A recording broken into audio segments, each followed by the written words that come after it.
বর্ষাকালে ছেলেদের প্র্যাকটিস কিভাবে চালান? বৃষ্টি হলে কি করেন? বৃষ্টি হলে আমরা আসলে করার কিছুই নাই। বৃষ্টি হলে এই খোলা মাঠে কাজের কোনো অপশন নাই। ক্রিকেট খেলা তো ক্রিকেটের জন্য একটা ইনডোর প্রয়োজন, যে ইনডোরের ব্যবস্থা আমরা আমাদের এখানে নাই। তো বাচ্চাদের আমরা কোনো কিছু করার অপশন নাই, আসার পরে আমরা প্র্যাকটিস অফ করে বসে থাকতে হয়। বৃষ্টির সময় এছাড়া আর কোনো অপশন থাকে না। পিচ কাভার না থাকায় কতগুলো ম্যাচ বৃষ্টিতে বন্ধ হয়ে গেছে, সেই হতাশাটা বলুন। এটা আসলে প্রকাশ করার মতো না।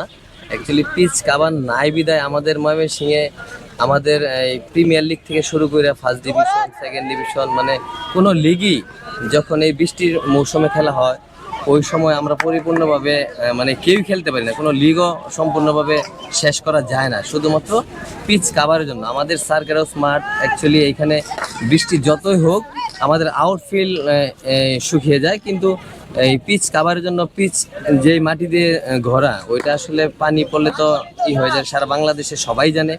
তো আমার মনে হয় যে পিচ কাভার থাকলে তো আমাদের এই লিগগুলা ভালোভাবে শেষ হইতো এবং সঠিক সময় শেষ হইতো। যে বৃষ্টির সময় আমরা যেই রিজার্ভ করি শুধুমাত্র পিচ কাভারের জন্য, আমরা অনেকটা ব্যাকফুটে থাকি। পিচ কাভারের জোগাড় হইলে আমার মনে হয় যে আমাদের জন্য অনেক ভালো হবে।